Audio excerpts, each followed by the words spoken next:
భారతీయ మహిళల్లో ప్రతి 10 మందిలో 8 మందికి బోన్స్ అనేవి అరుగుదల కంప్లీట్గా ఆస్టియోపోరోసిస్ అంటామంటే బొక్కలు గుల్లగా అయిపోయాయి అని దాని అర్థం.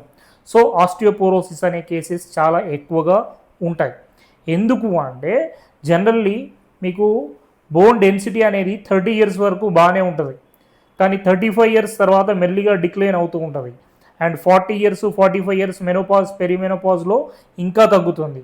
దెన్ ఇంకా 50s తర్వాత కంప్లీట్లీ కొంతమంది ఊరికే అలా నడుస్తూ జస్ట్ ఇలా కుప్పకూలి కింద పడ్డ ఇమ్మీడియట్గా బోన్స్ అనేవి ఇరిగిపోతూ ఉంటాయి. కొంతమంది బాత్రూంలో జారిపడ్డందుకు లేకపోతే జస్ట్ స్లిప్ అయినందుకు. సో అలా బోన్స్ అనేవి కంప్లీట్లీ బ్రేక్ అయిపోయిన వాళ్ళు చాలామంది ఉంటారు.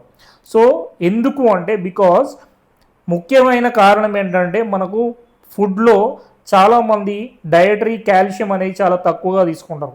డైలీ 1000 mg అనేది మీకు రిక్వైర్మెంట్ అయితే చాలా ఈ డయటరీ కాల్షియం అనేది డైలీ 1000 mg రిక్వైర్మెంట్ ఉంటే మన వాళ్ళు ఫుడ్ ద్వారా డైలీ 300-400 గ్రామ్స్ కూడా కాల్షియం అనేది తీసుకోరు. ఇక ఎవరికి చూసినా విటమిన్ D3 అనేది మాత్రం ఎంత తక్కువ ఉంటుందంటే 8-10 ఉన్న వాళ్ళని కూడా చూశాను.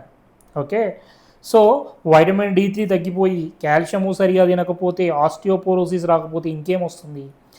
అండ్ మరి ఇప్పుడు చాలామందికి నొప్పులు స్టార్ట్ అవ్వగానే ఏం చేస్తారంటే ఇంక అసలు నడవడం మానేస్తారు, నొప్పులు ఎక్కువైపోతున్నాయి, వాపులు వచ్చేసాయని. సో మీరు ఏం చేయాలి ఇప్పటి నుండి అంటే జనరల్లీ ఒక 30-35 ఇయర్స్ వచ్చిన ఫిమేల్స్ కావచ్చు మేల్స్ కావచ్చు ఖచ్చితంగా ఎక్సర్సైజ్ చేయాలి.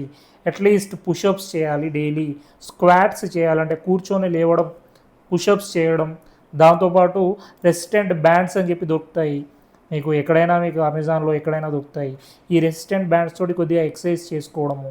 సో అండ్ దీంతోపాటు vitamin D3 supplements, calcium supplements and vitamin K2 కూడా ఉండేటట్టు చూసుకోండి. ఈ సప్లిమెంట్స్ రెగ్యులర్గా తీసుకుంటూ మీకు నెక్స్ట్ ఈ ఆస్టియోపోరోసిస్ కానీ ఈ బొక్కల నొప్పులకు ఆస్టియోఆర్థరైటిస్ కానీ ఫుడ్ ఏది తీసుకోవాలనే దాని గురించి నెక్స్ట్ వీడియోలో చెప్తాను. కింద ఫుడ్ అని కామెంట్ చేయండి, నెక్స్ట్ వీడియోలో నేను ఎక్స్ప్లెయిన్ చేస్తాను.